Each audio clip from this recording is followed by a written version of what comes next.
In 2014, a 30-year-old college dropout was worth $4.5 billion.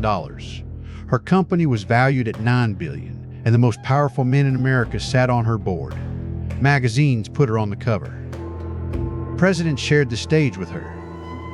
There was just one problem. The product at the center of it all never worked. Not at launch, not at its peak, not once. This is the story of Theranos, and the question that nobody was allowed to ask. It begins at Stanford University in 2003. Elizabeth Holmes was 19 when she dropped out to start a company. Her idea sounded like the future. Hundreds of lab tests from a few drops of blood. No needles, no vials. Just one tiny prick, and a machine would tell you everything. There was real pain behind the pitch. She said she was terrified of needles, like millions of patients. Her own professors warned her the science didn't add up. A few drops of blood are simply too little for hundreds of accurate tests. She didn't listen. And in Silicon Valley, not listening is called vision. She named the company Theranos, therapy plus diagnosis. She idolized Steve Jobs down to the black turtleneck she wore every day. She even hired designers from Apple and spoke in a deep, practiced baritone. The image was flawless. And investors did not just buy the product, they bought the story. A brilliant young woman, disrupting a trillion-dollar industry, saving lives. Money poured in, more than $700 million from some of the richest people alive. Rupert Murdoch alone put in about $125 million. The Walton family, the DeVos family, legends of American money. And here's the strange part, almost none of them were scientists. Neither was the board. Henry Kissinger, George Shultz, General James Mattis. Statesmen, not chemists. A board built to open doors, not to ask how the machine actually worked. Even stranger, Theranos never published its research in a single peer-reviewed journal. In medicine, that is like claiming you can fly and refusing to leave the ground. But nobody pushed. The story was moving too fast.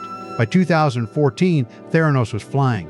The valuation hit $9 billion. Holmes owned half the company, and Forbes crowned her the youngest self-made female billionaire. Fortune put her on the cover. Time named her one of the 100 most influential people alive. She was appointed a presidential ambassador for entrepreneurship. The device made it real for everyone, a sleek black box called the Edison. And this is where the story goes from ambition to deception. Because inside the company, engineers knew the truth. The Edison shook. It overheated. Its results could swing wildly on the same sample. It could only run about a dozen of the more than 200 tests the company advertised. So Theranos built a magic trick instead of a machine. When investors visited, they were shown a demo, a finger prick, a whirring device, a thank you. What they weren't told, some of those samples were quietly rerun later on ordinary commercial machines. The same machines every hospital already used, hidden behind a locked door. Blood samples were diluted to fit machines never designed for tiny samples. Dilution stretched the blood, and stretched the truth with it. And the numbers told to investors were stretched even further. In 2014, projections shown to investors put revenue around $140 million. The real number that year was closer to 150,000. Holmes even told partners the devices were serving the U.S. military in the field. A jury would later hear that claim was false. Then Theranos did the most dangerous thing a fake product can do. It went live on real patients. In 2013, Walgreens rolled out Theranos wellness centers in its stores, investing about $140 million. Safeway spent around $350 million building clinics for a partnership that never opened a single one. Ordinary people walked in, got pricked, and trusted the numbers that came back. Some of those numbers were wrong. Wrong potassium levels, false alarms on serious conditions. Results no doctor could trust. One wrong test isn't a statistic, it's a person planning their life around a lie. Inside the company, employees who asked questions were silenced or pushed out. The culture ran on secrecy and fear, with lawyers ready for anyone who talked. Departments were walled off so no one could see the whole picture. But 2 young employees saw enough. Erica Chung watched quality control failures get ignored in the lab, and Tyler Schultz, the grandson of board member George Schultz, saw the data being cherry-picked. Tyler wrote to Holmes directly. The reply came from the company president. He should be grateful to have a job. So he went outside, to regulators, and to a reporter, under a fake name. His own grandfather didn't believe him. When Tyler visited the family house, Theranos lawyers were waiting inside. He refused to sign. His family fractured. He was 24. Whistleblowing sounds heroic. Up close, it looks like losing everything alone. In October 2015, the dam broke. The Wall Street Journal published reporter John Carreyrou's investigation. The tests, the dilutions, the hidden commercial machines, all of it. Theranos denied everything. Holmes went on television the same week. "This is what happens when you work to change things," she said. "First they think you're crazy." It sounded like Steve Jobs. It worked before. It didn't work this time. Because regulators were already inside the labs. What they found was worse than the headlines. One inspection concluded the lab posed immediate jeopardy to patient safety. In 2016, regulators banned Holmes from the lab industry.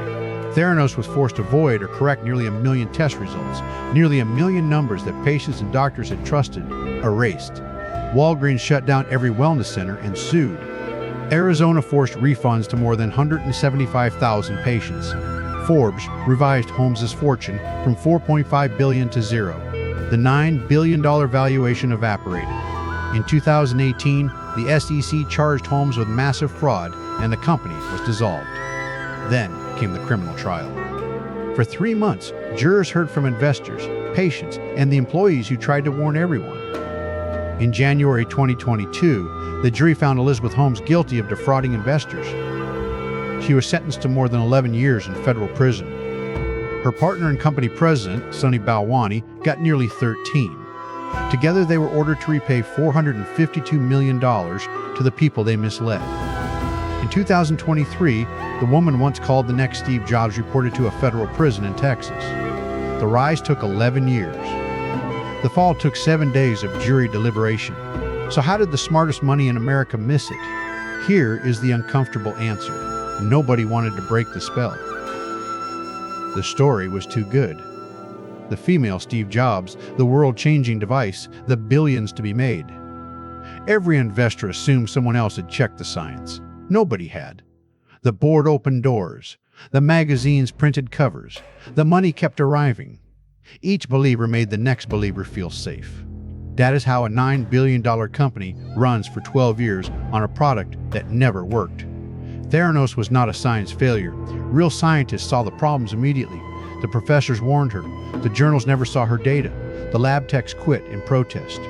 It was a belief failure, proof that a perfect story can switch off the sharpest minds in the world. And that is the lesson that outlives the scandal. The next Theranos will not look like a fraud. It will look like the future. It will have famous names behind it and a story you want to be true. And it will be counting on you not to ask the one simple question: does it actually work?